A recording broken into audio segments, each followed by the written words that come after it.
I remember there was a point where like I went and skated and I was like skating really well. And I was like, man, I'm like actually skating well. And my friend just jokingly was like, well, yeah, it's because you're not hurt right now, Bjorn. You're always hurt. And it was just like, my mind was blown. I was like, oh my God, you're right. Like,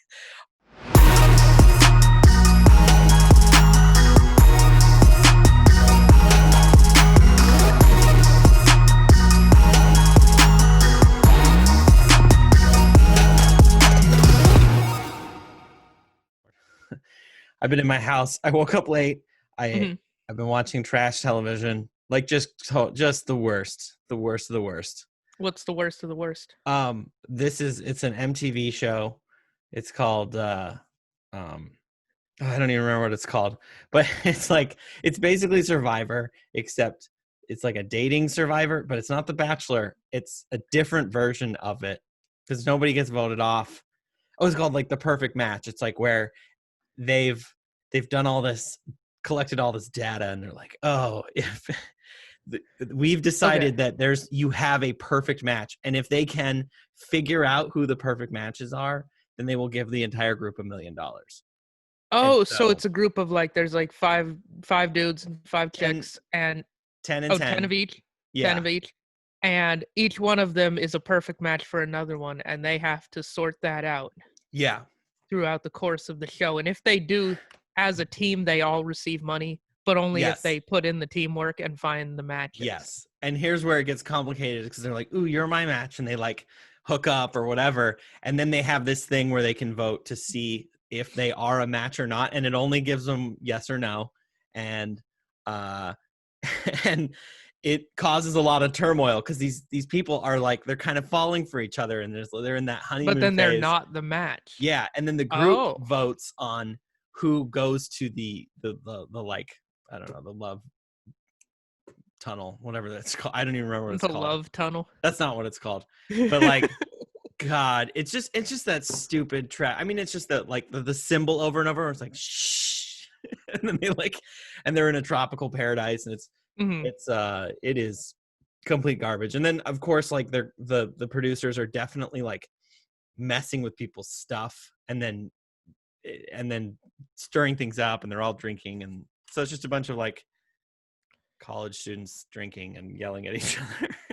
Yeah, so it's just great reality TV. It's just people being dysfunctional a little bit. Yeah. And it's edited in such a way that you just can't stop watching it. So I was doing that, and I was like, and then I sat down a little. I was like, I'm gonna do some prep for this episode, and then I opened my laptop, and my email was up, and I got an email about something with my business, and I was like, oh, I have my car today. I don't normally have the car, so I went and ran one errand, and I got in my car. I was halfway there, and I was like, oh yeah, I'm podcasting with Nick soon. So, and then I made it. I made it, and here we are. So, yeah. Yeah, my day hasn't been that exciting. I also woke up late, and then I just watched like YouTube videos. So that's what you had to do until 2:00 or whatever. No, I also had this time. No, I also had to watch my YouTube. I need at least 4 hours. No, I had therapy for like an hour. Okay. I don't mind. I absolutely respect you for being like, yeah. I got 3 hours of YouTube on this. Well, I suppose I could have been like, oh yeah, 10 o'clock in the morning, let's do the podcast. But I was like, I didn't want to make that guarantee, and I'm glad I didn't. And I kind of wonder what that podcast would be like if we got up like crazy early and did it. It would be business-like, I imagine. Where it would just be like just talking about how tired we are. Yeah, we would both have coffees. Or I would have a coffee. I would have a coffee. I'd be like, like I'm tired, looking sleepy, apologizing for being up late or being late or whatever. Yeah, we would definitely. It would be one of the half-hour episodes. Just in and out, real businesses only. Just talk about the shoes, just the facts. Yeah, purely the facts. The shoes we're going to talk about today are a little bit older of a pair of shoes, so I couldn't find them and I didn't buy them off of. There's no hype around them really. All right. The Well, they're a surprise. I don't know what they are. yeah, So they are a surprise. I'll just get right into it because we're gonna talk about my blue SB Dunk highs. That's what these are. So they're just a basic SB Dunk high, and I actually have skated these quite a bit. And So. they look black to me. Oh, Are they they're actually blue? like a very dark They almost look suede gray. They're like a blue. gray That's black in the now in this the picture. this part is black. Okay. And it's like it's like a canvas, and then the rest of it is Like a is navy super suede. dark. Yeah, navy suede. Okay. They're also like 10 years old, or like maybe 6 or 7 years, something like Yeah, that. but this year you could probably turn around and sell those for $10,000 I know. I was because looking. they're a dunk, and They're everybody wants There's some dunk right highs. now. There's some like that are not worth crazy numbers right now. Like Yeah, I know. you can You buy can get those yellow ones for like 180 or $200. yeah, there's a bunch Those that are a are really under cool colorway. 200. Which ones? The yellow, the maize, I think varsity maize, spelled Maize, like I think it's Spanish for corn. The yellow and black ones? Yeah, they look like the Oh, Wu-Tang dunk that they made like those are 20 of. really cool. Yeah, and they're not that expensive. No, they're I've thought not. about getting These them. ones? No. Oh, Those are suede. It's like those, but it's just regular leather, and it's a brighter yellow. they might not They're even on be the on here. they're on like one of the the front page of StockX, like the most popular right now. Maybe they were. They just dropped like 2 weeks ago. Oh, okay. I'm not seeing them, but Well, you're looking at the wrong spot. I found the Iowa ones. Homepage. We're gonna start. Homepage, you like the most popular, and they should be right there. Bright yellow and bright, well, not bright black, but like black. Found them. They look very similar to the ones I had. They do, but they're like Oh, they're all regular leather. leather, not suede. Can you say regular leather faster? Regular leather. No, it's a hard word to say. Yeah.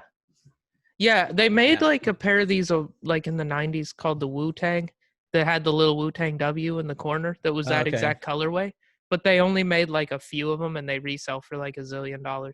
Dude, you could just buy these and then just go hit up an embroiderer and just like Just put it draw on the there. shit on with a Sharpie. Yeah, Yeah, but you'd get caught. Oh, it would be hilarious to You do would that. know in your heart that you deceived. In your heart? Yeah. Is that I would know in my heart that I'd been deceptive and it would eat at me. Yeah. You know. These are pretty cool. So these, I didn't even see these ones drop really. Yeah, 170. I don't think I paid that. I probably paid $100 for mine, honestly. Did you buy those when like SB Dunks were like a skateboarding shoe that people skateboarded and they didn't have a lot of hype? Mm-hmm. Nice. There would be the occasional one that was like really hyped, but I like just bought this off the shelf. Like, it wasn't like this year when anything that has the Dunk name just flies off the shelves. Took another L yesterday on some Dunks. Yep. Those holiday ones. Oh, I've been going for every single pair. Yeah. And I've gotten none of them. My L streak on Dunks continues. I've gone for every pair this year, I think, other than like 3 or 4 that I forgot. Yeah. Yeah, because you don't have any of them. They're comfortable. I like them as I probably should get more of them because I do enjoy them. But yeah, they seem like a useful sneaker. They're pretty pretty simple. They go with a lot of stuff. The thing that I do I did do is when I'm skating a dunk or like a high like this, I actually I bring it down one lace. I don't lace the top. I just lace to the corner here. Oh, okay. And I don't know what it is. I can just skate better because you get a little bit more ankle movement. I hate lacing up to the top. Now, the problem with that is it's got these wings. You can see. Oh, yeah. Some Jordan 1s have those wings. So there's like attached. actual wings. So if you don't lace that up there, they hang out and they're super annoying. It's the ones in between. So I actually modify mine, and I always cut that off. So this is cut. It has the wing is cut off on the inside. Oh, okay. So that I can wear them down one hole, basically. Cool. For actual skating. And yeah. It's crazy. Like they hold up. Like, so this is my front foot. It's my right foot. It's and this is where typically, like when you're skating them, that will wear out and you'll break the laces there. And it's kind of crazy because I've skated these quite a bit, and that's like it's not worn all the way through, like at all, which is cool. They're very durable there. So well, that's a solid review of the SB Dunk. I mean, I used to see. I remember. I think it was summer of 2012. I got really into these. I switched from Vans to these because they lasted longer, and I had some issues with like breaking my ankle, so I had to get a more supportive shoe. Oh, you broke your ankle? I mean, I just sprained it and rolled it a bunch of times, and then I would skate before it actually healed. So then I would so then you made it worse, or just extended your pain period. I just never. I'd be like, okay, I'd do 2 days off of it, and then I would be skating again, because that was part of my job, and I just couldn't not skate and be at like my job at the time was when I was like a skateboard instructor at a camp, like in the summer camp. And so like I tried to go a couple weeks where like I wasn't skating, and it was just impossible because I'm like at the park, I'm like giving instructions, and I'm just like, I can't not skate. Like I just could. I don't know. It was like by trying to refrain, it made it even funner to do it. And then I would end up getting hurt again because I'd push it. I mean, that was the story of my life until very recently, where I would just perpetually have injuries. Like, you just constantly. Yeah, you're just always, you get back at it before you really should. Always. Yeah. Especially in the summer, because you have. I think the only thing I've ever done like that is like one summer I was like, I hadn't shot my bow and arrow for like quite a while. Mm-hmm. And then I just went and shot it. This was like back when I still lived in Montana. I was shooting in like July or August. I was like, I guess bow season is in September. I should actually like shoot this thing, and make sure I'm still know how and start practicing up. And I had left it at its like, I think it was like 68 pounds draw weight. And I'd been just super lazy that whole year. I was just like, no, I can pull it back. I'm a fucking man. Is 60? I don't know. 68 is like for casual people. Like most bows are like 60 to 70. I'm like 69. 69. No, like people who are really dedicated, like Cam Haynes, that dude that's on Rogan all the time talking about bow hunting. Like he's super, super dedicated. He shoots like an 80 or 90 pound draw weight, but that's that's about as high as you can go realistically. Gotcha. And that's with training. Like most people can't pull 80 or 90 pounds. Okay. Like I can't really pull 70. I dropped mine to like 65 because I didn't want to hurt myself, which is what I'm getting to. Is I left it at like 68, and then I did no exercise and also no shooting for like quite a while, and then I fucked up my rotator cuff because it was like the draw is like this. It's like this motion, and it uses your back and shoulder muscles a lot. Yeah. And if you can't smoothly pull it back, if you have to like strain and kind of lift, like draw toward the sky, you're not supposed to do that because it means it's too heavy and you're going to hurt yourself. And I had to do that and I hurt myself. Gotcha. And so then it was like, it hurt for like a couple of months. Like I would just be moving my arm around and I'd hit a point and it would just be like, ooh, I'd get like the shot of pain up in my shoulder. Oh, and so I laid off of it. But like every now and then I would try to pull it back again. I'd be like, well, maybe I'm back in the game. And then I'd be back and then I'd be like, oop, nope. So That was part of why I started going to the gym. This was like 3 years ago, but I was like, I started going back to the gym because I was like, you know what, I gotta fucking get. I'm nervous, dude. I'm nervous about getting back into bowling, to be totally honest, because I'm like, Yeah, you might have to do some I like I'm not totally sure. I some mean, who push-ups knows? or some shit. It's like it doesn't even really matter, but it's like because I have a What are pretty. the injuries with bowling? What's the I common mean, injuries? my issues are I have hip issues from skating, and Oh, so okay. I I have a hard time sometimes with the it's the going from like because like you understand how a bowling throw goes. You go back, and so you have to be able to hold the ball up, and then you Mhm, go down through the bottom of the fulcrum. But then there's that point where you are releasing and standing up, mhm. basically. So it's like you're like getting low, and then you have this like part where you're releasing and standing up, and what that does is that's putting the spin on it. Okay. That's putting more rotations on it.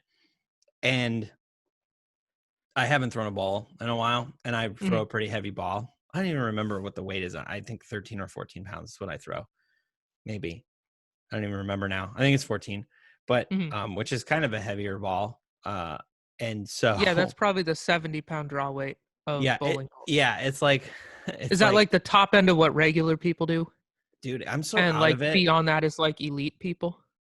Like a So 16 or 18-pound ball is like, it's is that like a fucking the 16 is mountain from kind of Game of the Thrones? 16 is kind of the heaviest, if I remember correct. God, I'm so Okay. far away from it now. I think it is. So does anyone use a heavier than 16? Like the Game of Thrones guy, the big guy, does he have like a 40 No, pound ball that because you just like gotta mows down, just hits all the pins at once? it's just like it's one of these things. It's one of these things that the theory of Looks bowling like a has yoga ball, changed. but it weighs like 80 Yeah, pounds. yeah, yeah. uh, the theories of the best thing has changed in bowling. It's shifted.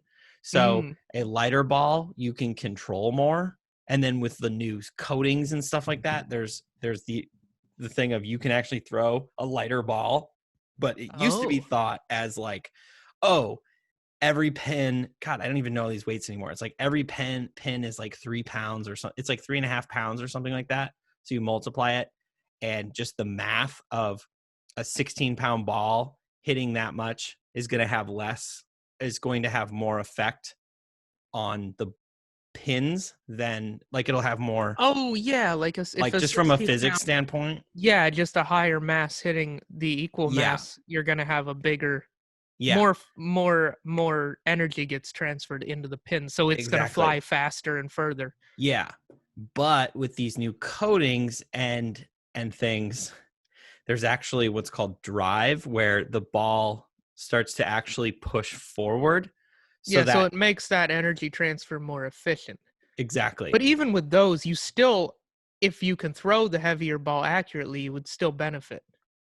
I think so. But Yeah, then there's been these people that are just like able to achieve more accuracy, and you get tired, you lower your fatigue if you're throwing a little bit lighter ball. So yeah, yeah, there's yeah. like some theory of like maybe pull it back and find a medium of like Right. throwing like a 13 or 14-pound ball, as opposed it's like, yeah, I could throw a 16-pound ball, but can I throw the 16-pound ball for 3 straight games back to back?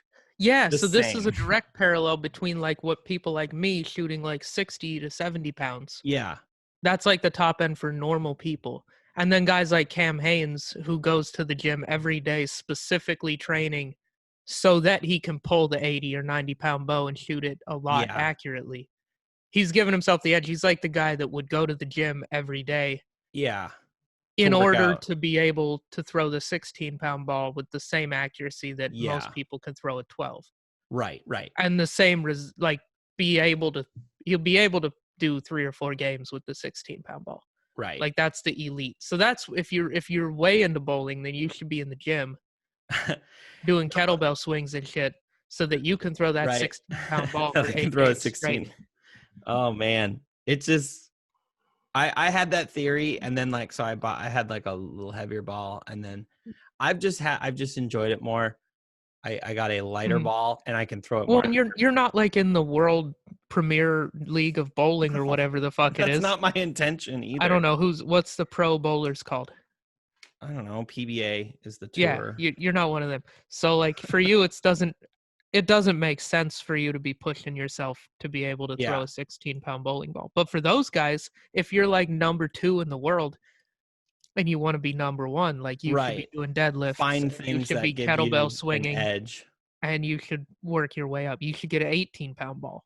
Yeah. You should And get a there's also tungsten weird, bowling ball. dude, there's other things where people like adjust they like throw the whole quiver of them and like change as the game goes and adjust. It's like, it's too complicated. I'm like, Yeah, it's they you easier to can just, yeah, they can get to be real dorks about it, but yeah. they I already I feel bet like an they see idiot results. for rolling up with 3 balls at this point.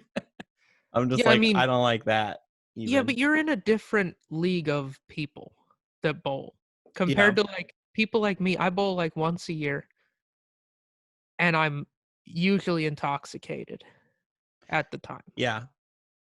And so I use the house ball, whichever one has the pattern that my fingers fit into, and it's a weight. I never Yeah. keep track of what the weight is. I'm just like, this one doesn't hurt my fingers. I mean, I'm And then I sure. throw it down there, and if it hits something, that's fantastic. But Right. that's not something I'm responsible for. Yeah. And I'm Once I sure, let go of it, that's God. dude, I'm sure if you got into it with, like, if you started getting into it with me, you would have a whole collection of balls. Oh as yeah, no, well. I would definitely spend all the money. I mean, it's not too expensive. The one really funny thing that I You can remember make things observing. expensive. Yeah, I mean, here's the thing that this is like a later on, like when we're getting a bunch of free shoes, I'm definitely going to start doing this. I really want to modify a pair of like Dunks or a pair of just like ones Mm, or even just like some one lows and to be bowling shoes. to be bowling shoes, yeah. I So think that you I should could roll. modify like the What? hypest shoes you can get. Oh my god, like what if I like just like really drop something, like got some like off-white ones Yeah, or like get the Chicago off-whites, the off-white Chicago ones that are like $5,000. Leave the hang tag on them, and then modify them to be bowling oh shoes. the red ones. Like Yeah, the get Chicago something. color. I almost feel like I don't know if I would want to high though, so maybe I should do like the Dunk UNC. No, and then Those already lace them. look like a fucking bowling shoe. Which ones? These. I'm not doing it to these because they already look like a bowling shoe. Oh, they do. I never liked those, and I don't think a lot of people did. What are they running? Yeah, you see, compared to other off-whites, Dude, people I should weren't get these. I should just get weren't that stoked on those. these. Are stupid. They kind of are. They're not the best. Like, oh, like just be an idiot with these. That's Yeah, not no, I bad. think Wait, those, what's or the like, 10? what about some classic 350. Jordans? Like.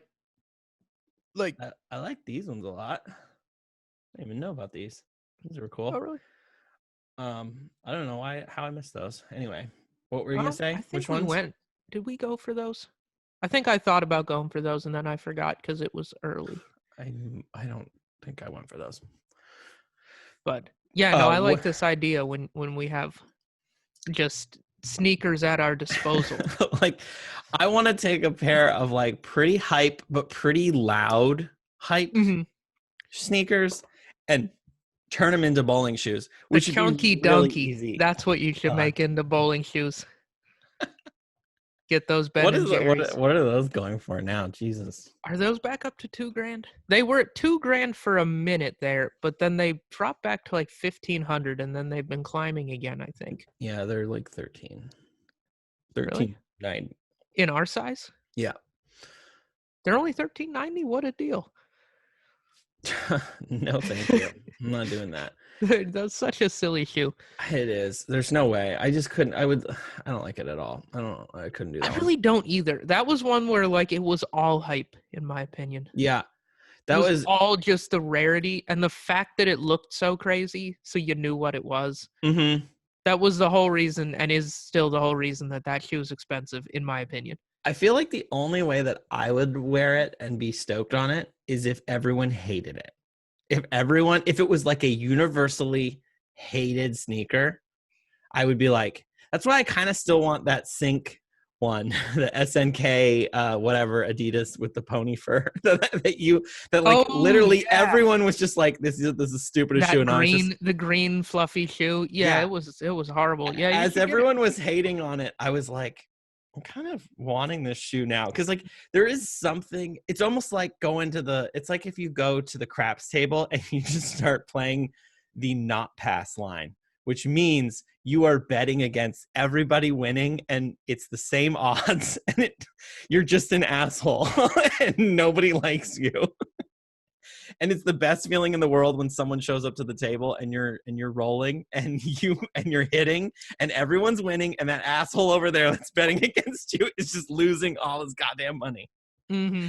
That guy is what you are when you show up with some shoe that everybody hates. Yeah, isn't that? Did you watch the sneaker shopping with Jack Harlow? No. Okay, I watched it where he was talking about how he got into New Balance, and it was basically that. He said he went to school in some New Balance. He's like a 22-year-old kid.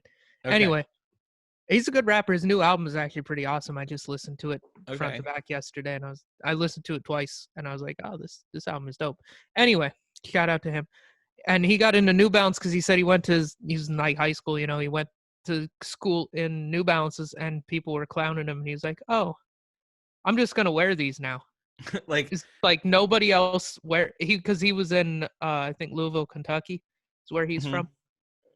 So it wasn't a place where New Balances were cool. Like DC area New Balances are cool and they've always been cool, but not in most places.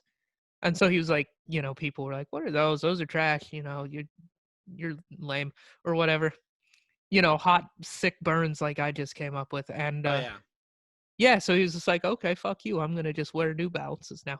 And that like was his thing. Okay.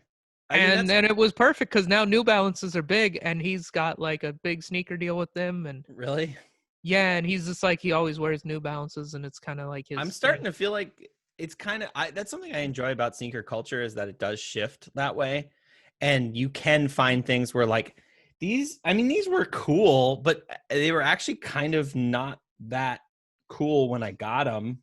Like they weren't that hyped.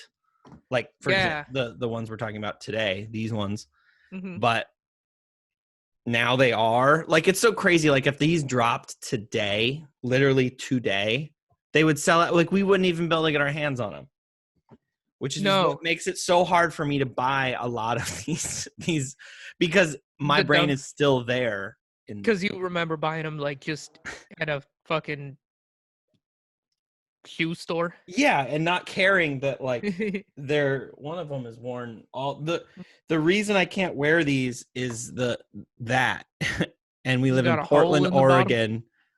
Like they're in good shape other than that little hole which just soaks up water and you just get your feet wet. Yeah, one puddle and you're done. One puddle and you're done. So yeah, kind of puts the kibosh on the Portland wearing them. Yeah, no, Portland, the rain will get you.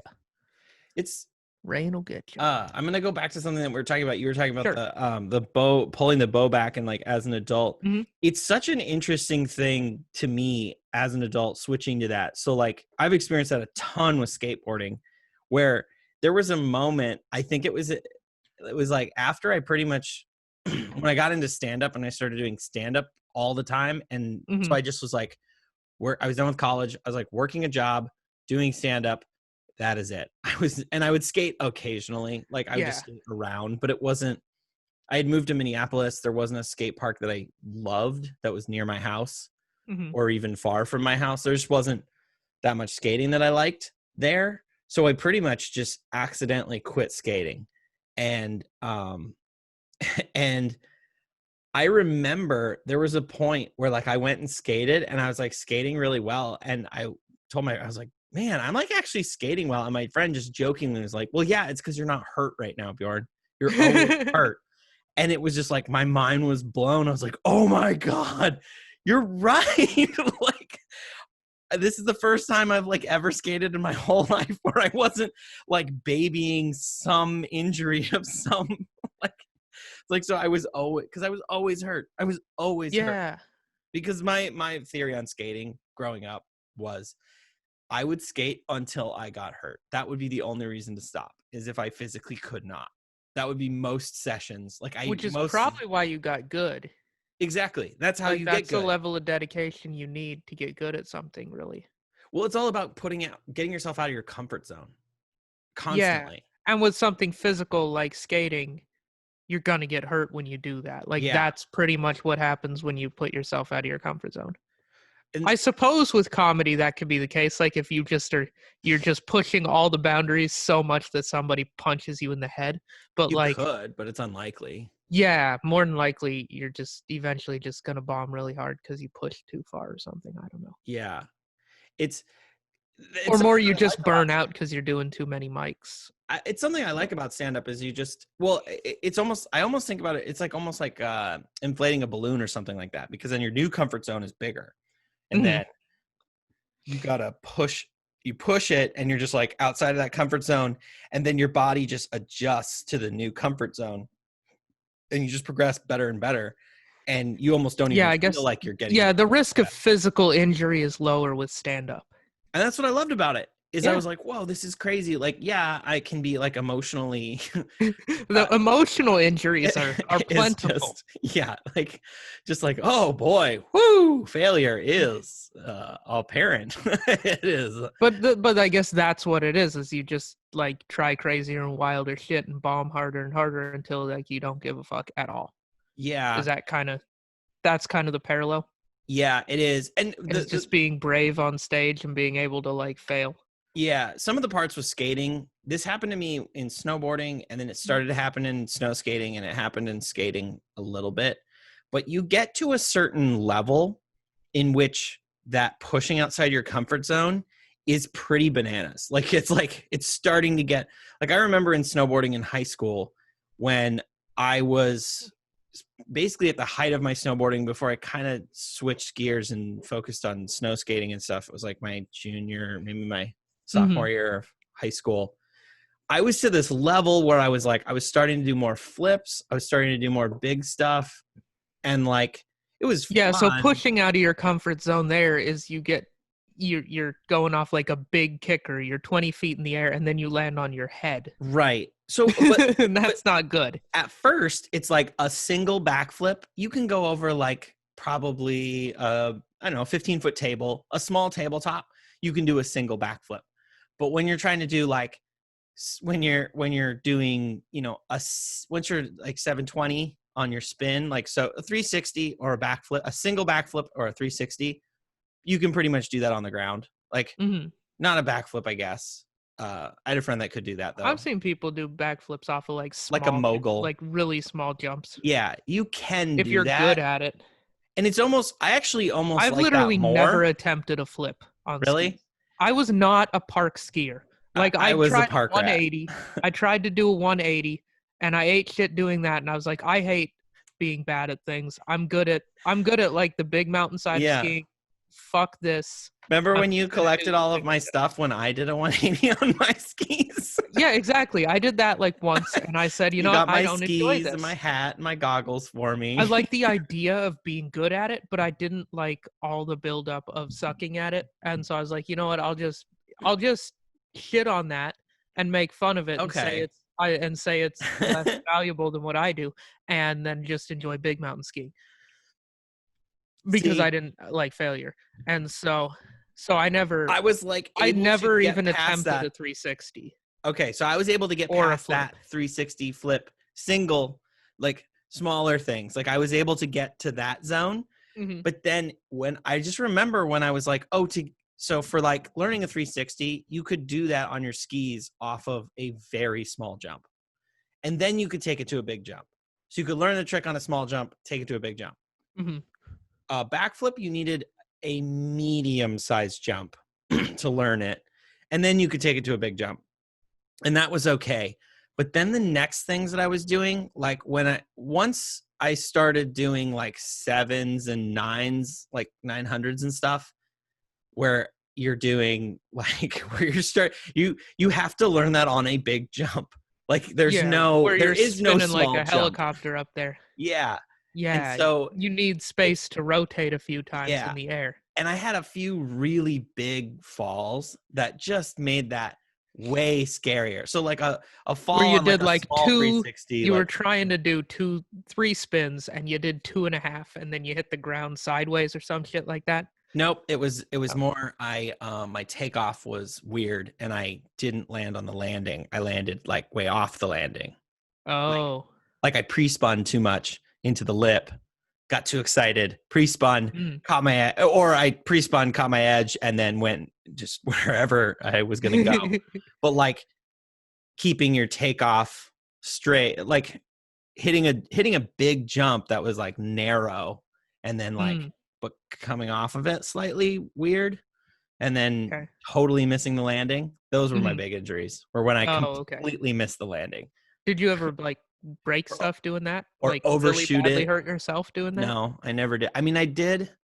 I had this one. There was this jump. It was a hip. Do you know what a hip is? It's where there's like, it's where you land like at a 90-degree angle. So there's a jump, and instead of going straight off the jump, you kind of go at an angle, and then you land sideways on the landing. You land. The Oh, landing okay. is like 90 Is it degrees, it's like those not jumps that are straight kind of ahead. part of a hillside? Yeah, yeah. Like when you're going down the trail and there's the jumps up to the right-hand side or to Yep. the left-hand side? That's Okay, kind of one a. of them. It's called a hip. Okay. Well, we had a really big hip, and what they usually do is they build them really tall, so you just go Mhm. high and not very far, Yeah, so and it's then they sorta build a like a half long pipe landing. almost, right? Yeah, It's it'd be like similar. jumping and landing in a half pipe, going Yeah. straight in and then landing on the half Okay. pipe wall. So it Yeah, was one yeah, of yeah. those. They made it, but it was super long, and I started hitting it as a straight jump. So I was going straight over it, not hitting it like a hip. Like you're supposed to go really high and then land and then not very far. Mhm. And so, but what I was doing is I was going straight over it like it was a tabletop, which meant I was going very high in the air. To make Mhm. the gap, you had to go even higher. So I Yeah. was like pointing it from the top, like going really, really fast. And I Mhm. remember I don't even know what trick I was going to do. It was probably like a backside 360 or something, just mellow. Mhm. I was going so fast that I kind of screwed it up, and I didn't go straight off the the takeoff. Yeah. And so I kind of went off to the side, and I caught my back edge. And all I remember was I was meaning to kind of like drop and do like a cork, but then I like caught my back edge and kind of just went back. And I just remember seeing like the sky. I did like half a backflip straight to my head, but I landed like with my head kind of curled in, and I just basically like my head just went between my legs. Yee. Um, but I went like 20 feet straight to my head, and then I couldn't sit up, and they were really worried. But all I did was just like pull a whole bunch of muscles in my back, because I did end up like going to the ski patrol, and Mhm. then they sent me to the hospital, and then I didn't have a cell phone at the time, How old and were you when you did this? I was in Like, like, I don't know, maybe like 15, 16. okay, yeah, that's the kind of age where that injury doesn't just cripple you for life. Because Yeah, like I at our mean, age, like even at my age, like past about 20, like that, yeah. there's probably a bone breaking in there, or Oh, at least like a much more permanent muscle. I fell pretty perfectly to not hurt myself more. Like there's a chance I could have gotten a lot more hurt than I did. Yeah, I feel like getting Like bent in half though. all my friends were like, we thought you were going to be paralyzed for the rest of your life. That's what all my friends said watching it. It wasn't on film or anything, so I have no idea really what But happened. they Like, watch you go 20 feet in the air and land on your head, and yes, that's not ideal. yeah, but I was wearing a helmet and all of that. That was a pretty scary Excuse moment, me. but like I remember the most painful part of that whole experience was actually riding with the ski patrol, um like Did they have you in the on the little sled thing. thingamajig? Yeah, that was Yeah. way more painful, and because I remember insisting on them letting me ride down, but they wouldn't let me, and then they wouldn't Mhm. let me because I was like on the thing behind a snowmobile, and then they skied down with me because I was on the Mm. back side of the mountain. So they had to go up and over to their side. Oh, okay. So it was just Yeah. like a really long ride. And I remember the bumps being just like, it's not smooth. It Mhm. is not fun being And you did strapped to just a land board. on your head, so like you Yeah. were sore. So I'm sure that injury specifically is part of why sometimes I have some back issues where if I don't consciously like lift with my legs, I can throw Mm. my back out for several days. And I assume it's that injury in particular, but I don't I know. mean, that seems like a safe assumption. It does. 20 feet right to the dome. That'll it seems like it'd be bad. I It mean, seems like something you should try not to do the in your life. the So, actual like head injury, like concussions and stuff that I had were like not that grand looking. right, Like but that one that's was like a like, spine potentially injury if it's yeah, bending you in half. yeah. Like, yeah, that sounds like it was a couple degrees away from being worse. Which is What just you're saying. wild to even think about now. Like I've thought about it too. It's like, okay, put me Were you in on same skis or a snowboard? snowboard. Put Snowboard, me okay. same scenario. Like I could probably hit that jump pretty safely Mhm. now to this day. I could probably pull a backside 180 over it, but I don't know. I almost like wish I could see what the jump actually looked like because it's all memory and Yeah. also like who knows, like some of it's like what my friends told me and I'm probably exaggerating or something, for effect, but Mhm. or like by remembering it because it's a while, it's 15 years ago, it's 20 years ago almost, so Yeah. like who knows what really, Yeah, maybe I the never jump had an wasn't, epic but it was a 60-foot kicker. I do remember that it was a 60-foot jump that I was trying to gap, and I like had you done it have a bunch of times. like between the takeoff and the landing it's Yeah, 60 feet. it was 60. I've never hit a jump that big. I've Oh never even come really? close to hitting a jump that big. Well, I'm not a park skier, dude. see, but what you don't understand too is that it was a hip, so it wasn't built for that intention. So that means that the takeoff was really, really aggressive. Yeah, So so it's really usually steep. usually a 60-foot kicker, you do cheese wedge, which is there's like the table, which is it's like flat, and then it rolls down, which the roll is Mhm. called the knuckle, and then there's the landing. Yeah, Typically, the you'd whole be like goal at is a to certain, clear that knuckle, right? You yeah, you definitely don't want to clear the land on top of knuckle. the table. You'll Yeah, break your feet. you want to land just past the knuckle because you don't Mhm. want to go too far, because it usually flattens out again. Or Yeah. so usually it's a cheese wedge. Yeah, This there was jump one at Maverick was like that this, was like that. Nick. So it's straight up like, but then the table was like here. So it's like more of an aggressive angle because it was intended that you just go up and then you land somewhere on this hip. But I was Yeah. but I was being cool. I was being a cool guy and going really, really big that day and hitting it like it was a straight up tabletop, which you were not supposed to be really doing. You Mhm. could, but like only a few people But you did had it. to have insane speed because Yeah. of the angle that you're taking off to clear the 60 Yeah. feet. You just need greater speed. And because then you're going like super high and Yeah, yeah. you're wasting energy. Uh-huh. Your And yeah, and your I've messed initial up big time. yeah. But something that I just think is so funny as an adult is just being like not hurt, and then there's almost like this part of me that like enjoys pain. It's so weird. It doesn't even fully make sense. Where like I don't like being in pain, but like there is this part of me that like when I'm skating, Mhm. it definitely, like I'll take a slam and then I skate harder. It's this, it like I don't know. It I'm kind sure of there's energizes something. you a little bit. Yeah, yeah. You take a fall and like, I mean, as an adult, it happens less and less. Now it's just kind of like, okay, I'm going home now. But it used to be like I'd take a fall and I would just be like, all right, and then I skate twice as Yeah, now hard, you've twice got a as fast. vendetta Yeah, against the cement. The cement has wronged you and you got to get it back by exactly. doing some sick tricks. Yep. Yeah, no, I've never had that bad of an injury from skiing. I hit a tree once. I don't know if I've I've skied with you. I understand why. And that's no offense, but like I No, I'm understand why I'm you haven't. I'm You're much more cautious than even I. Like we were taking runs mm, where like I have no idea what is on the other side of this thing. And I'm just full speed and I'm like, I'm gonna just 180 and go backwards. Or yeah, like whatever. I don't love skiing enough to want to get myself fucking injured for it. You are You know, like, you're like if I started skiing now. You ski like I drive a motorcycle, which is fine. I don't think I do quite. Well, maybe you might just be a little bit less risk averse as a person. Than you are? You think Yeah. you're more risk averse than I am? Yeah, I don't think I take as many risks. I would agree with that. Yeah. So But I think I'm just naturally more cautious. So like yeah. with skiing, like because I started when I was like 8 years old. Like I've been skiing and I've Yeah. always been kind of cautious and I've gotten less and less so. But then I think it hit a point where I just don't ski that often anymore. I only ski like Yeah. 2, 3 times a season now. So it's like, if that. So every time I go, it's like I'm out of shape for it. You know, Yeah. I haven't been Yeah. doing like skiing every fucking weekend, so I'm like in ski shape, you know, Yeah. Yeah.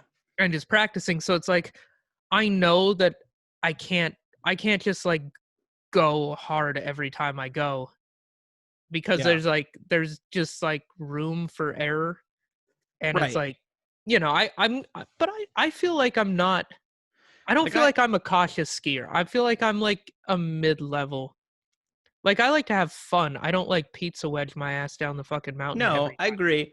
I feel like we're the same level of skiing right now because I'm unwilling. I mean, maybe, and I like skiing with you because you aren't pushing. Like if we Yeah, went I'm not gonna skiing push you to and hurt yourself. if we went skiing and there was like a rail and you greased it and I was like, I would probably try it because of just whatever bullshit is in my Yeah, you head. see, I just And I never got into the park stuff like, because the mountain I grew up skiing was tiny. It's called yeah. Maverick Mountain. It's amazing, but they don't have like a terrain park to speak of. Mhm. They have like a couple rails and like a couple of jumps. And just Yeah. me and my friends were never into that stuff. We always just we always just kind of skied for fun, you know, and we Yeah. liked powder and we liked, you know, I like little jumps that are like part of the run. Yeah. You No, know, that's like dude, that's little where I am at. drops. That's I where I'm like at little now. drops, little jumps that are part of the run, that kind of stuff. I like going fast on a groomer. I like a steep and deep powder run. Like Yeah. that's my favorite shit. And so like that's just what I did. And then you know, moved to Bozeman, started skiing Bridger. And at that point, all my ski buddies were like me, and we were doing like we'd hike the ridge Yeah. and that kind of stuff, Like or you do just go on steep the stuff powder and runs. We those are do your risks, but yeah, like you're we not would throwing down crazy we'll tricks. ski the whole mountain, but if there's a 20-foot cliff, we're gonna go around it. Yeah. If there's a 10-foot cliff, we might build up the balls to drop that. Like, but not a 20-foot cliff. Yeah. Maybe some of my friends, but not me. I wasn't the like big. I It's had like a I don't need to fucking give see myself an injury I to was have into fun the here. park stuff, but like the cliff stuff, I had a couple bad experiences and it really soured me on it where like Mm, there if you're going over exposed rock, there's a pretty good chance there's exposed rock in the landing. And mm. I landed on some. I had a close call once, and then I had a friend destroy his snowboard by dropping a cliff and landing just on pure rock. And so I didn't like it because it involved like to hit a cliff, even at a ski area, that you've never hit before. To do it properly, you've got to go check the landing, go Mm. make sure the landing's good, and or know the land, like know what the landing looks like, maybe Yeah, in you kind of have to summer or the scout it. spring. Yeah, you have to scout Yeah. it, and then you pick your line. And you know what? That's too much work. I don't really care, and I'd rather just go to the place where they've designed it for me to hit jumps Mm. and goof around on the small stuff. I have no need or care. Yeah, like I wasn't trying to blaze any new trails with drops. Like if I was doing a drop, it was like the most popular one on the hill. It was Oh like, yeah, yeah, oh, it's like the 10-foot that everybody hits. yeah, All right, I'll hit it once to just prove I can. You know, it's in front of the lift. You know, right. maybe I'll get some cheers. Showstoppers. I always loved Yeah, those. Those are fun. You do a yeah. trick, a cool trick in And front then of I didn't do you any have an tricks. audience. I just like build up the balls to go off of it. I probably look lame as shit. I definitely look lame as shit. And then I'd land and then I'd just be like amazed that I didn't crash. Like that was kind of my speed on most cliffs. It's just like, Yeah. holy shit, I get it, dude. Like and then just ski away. Yeah, I think you are just a little bit more cautious than I am. But at this point, we pretty much ski at the same level, honestly. Like just the Yeah. only difference is like And I think this I is the have some level that I will history. ski at. I have some history, and I just have to be careful to not think that I can still do stuff. Yeah, like you have skied at a higher level. I've skied basically this is the level I got to, and I was a little less cautious like when I was like 18, 19, 20, Yeah. like in college, because we were skiing a lot. And also I was 18, 19, 20 years old. Like Yeah. since then I've skied way less, so it's just like I'm out of shape. I'm not gonna try to hurt myself for something I do once a year or 3 times a year. It's like not worth it to And me. I got to So remind like myself that constantly, because I get there and then I think that I can still do it, and I don't. yeah, I like the adrenaline rush of like going fast and doing cool shit, but it's Yeah. like I know the moment it feels a little uncomfortable, I'm like, okay, no, I gotta reel it in here because Yeah. I'd rather be comfortable than like push myself too hard for adrenaline and then like break my body. And some of that ironically is uh it's almost like a self-fulfilling prophecy of like, uh if you don't really care and you're super relaxed, you're going to be more successful like with it, even Mm. as opposed to like if you do it scared and you're thinking about all the things that could happen, like Yeah, because then you'll be you're gonna tense. fall. You're tense, but you're also picturing the miss, not the make, because you're thinking about all the contingencies of what could happen. You're not thinking about the one thing you want to happen. Yeah. No, and I don't spend my whole time on the ski hill. I'm pretty relaxed up there, and that's Yeah. like that's why I don't go too crazy. Is I'm like I don't want to be anxious I, at the I, fucking ski hill. It's like my day off. right. I'm not I trying to know. prove anything. Nobody I knows me. I'm wearing a whole stuff. I have to, like, right, yeah, it's like nobody Yeah, knows you're who I am. wearing face masks before it was a thing. It's like I nobody knows who the fuck definitely, you are. I love all this defensiveness too. It's fun. My Like, defensiveness, yeah. like It's like, why do I like have to do backflips? I'm not in the X Games. You know, it's it's like yeah, no, I get it. It's like it's such a weird thing. And it's so weird for me to go do it now because I've got to ski like you. I've got to do that. I have to consciously be like, no, no, no, don't do that.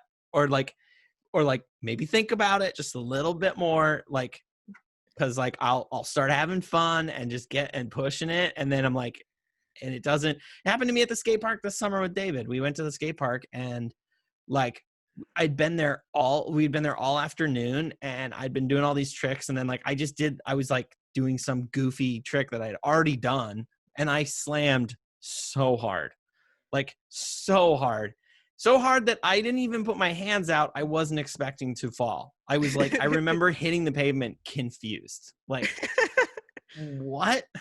it was it was like an interesting moment. I was just like, okay, like, yeah, it's not, my level is not there anymore, which for is just sure. part of getting older, I think, man. Yeah, You probably. know? No, I think I get defensive because like a part of me really wants to be like a super risk taking type of person, Yeah. but I just am not. And so when like I don't know, like when people are questioning me at all on it, I'm like, a part of me wants to be that person, but then it's like I can't. It's not who I am, and so I Yeah. just It's get like, like, just caution. It's just, who cares? Buy the Tundra, exactly. like. I wanted to talk about this. We were arguing. Okay, we were arguing about cars. Bjorn and I both kind of want a new car because Bjorn Okay. and his partner share one car, and there's two of them, and they have activities that they need to be about in their lives that both require cars. So Yeah. Bjorn's talking about getting a new vehicle. And my 2005 base model Subaru is a 2005 base model Subaru and could use an upgrade. So I was like, I like cars. I read about cars all the time, and I'm like, I really want a Toyota Tundra. I like pickup trucks. I also like cars. Like I've thought a lot about like the Lexus IS 350, like the 2014 to 2018, 2019 generation. Right. That's a cool car. Try to get the all-wheel drive one with the F Sport package. It's a sweet car. It's like 300 horsepower, also all-wheel drive. Like that would be a really nice car. It's small and it's a sedan. It'd be easy to park. like that would be a fun car that's also easy to park in my neighborhood because I live in Northwest Portland and it's like parallel parking on the street, which would be miserable with a Toyota Tundra. Yes. But I also like outdoorsy stuff, and I don't do a lot of it. And part of that's because I'm kind of lazy. But a big part of it, since I've lived here, is because I don't really trust my Subaru. It's a Legacy. It's not like an Outback or something. It doesn't have high clearance. It's got low profile tires. I don't trust that I can go too far off a paved road without fucking up my Subaru and ruining my day. And the amount of anxiety I get if I fuck up my car is not worth whatever fun I was about to have, to me. I don't like fixing my Right. car. And Bjorn is telling me that I should not get a Toyota Tundra or a pickup truck Yes. in general. No, you should Because get the Tacoma is what I think you should get. The more, and I see them constantly now Mhm. because it's in my mind. It's front Yeah. of mind. So I'm seeing Tundras all the Mhm. time. And I'm like, that is the stupidest car for Nick to get. It makes no sense. And Okay, so you why know is the what? Tundra stupid but the It's so Tacoma big. isn't? The Tacoma is, But the Tacoma's like the same length, so it'd be the same pain in the ass to park. it's If it's you a get the one that I wider. would get, which is the Okay. four-door with the long bed Tacoma, because Okay. the short, tiny bed in the Tacoma is too small. It's only 5 feet long. Like Okay. I want to be able to, if I have a pickup truck, one of the things I want to be able to do is sleep in the bed of the pickup truck. Okay. So I just still think that the Tacoma just like makes more sense for you. It's like it's a pretty big truck for the most part, in my opinion. Like all the trucks right now are like I sent you a text about this. I saw the old Tundra.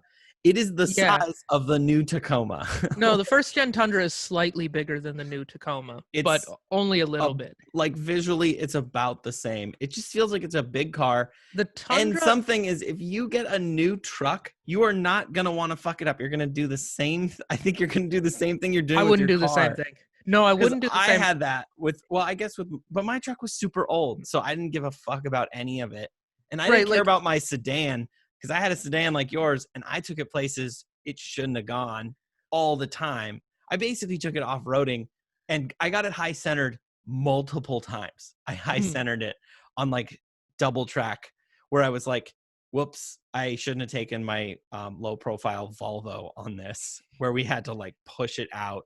But like, I just I didn't care about my older car, and my new cars have given me so much more anxiety because I don't want to mess them up. But they're leases, so I am returning yeah. them. No, That's at a the moment, different, but one of my issues with my old car is I've been planning to get rid of it at some point. And so it's right. like I want to I understand. minimize Yeah, any yeah, more money I have to put into that. Like I don't want to break anything on it because it's like I've already dumped a lot of money into that car, which is gotcha. part of what's been an inspiration to eventually get rid of it. And it's like I don't want to have to dump another fucking penny into this car, especially if it's something I do. If I'm just like, yeah, let me go four-wheeling in a fucking 2005 base model Subaru Legacy, that's a ridiculous idea. You're going to break it. Well, how The much is car's it even worth worth? If it's not even worth that much, like whatever, just break it. right, but no, Like, live your it's life, Nick. on a private no, but on a private party sale, I could probably get like $3,000 to $4,000 out of it, depending on, you know, the day.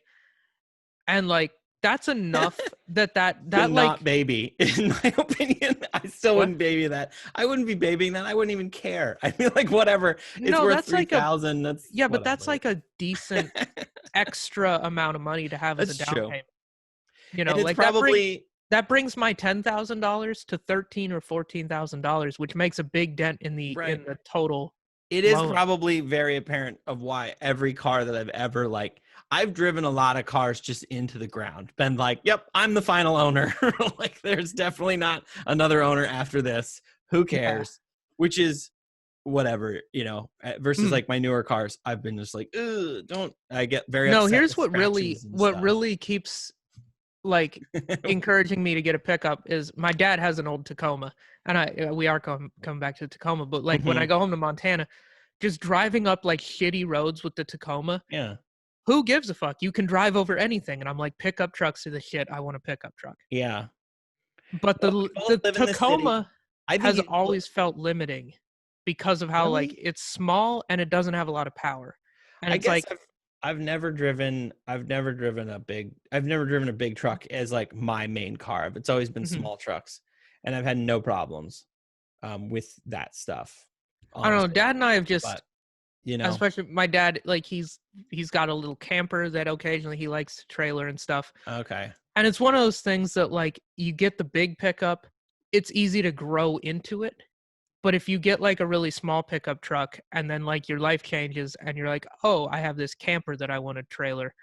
Now I have to get rid of this little pickup truck and buy another big pickup truck. And it's, you don't always want to have a new thing that you buy. Mm-hmm.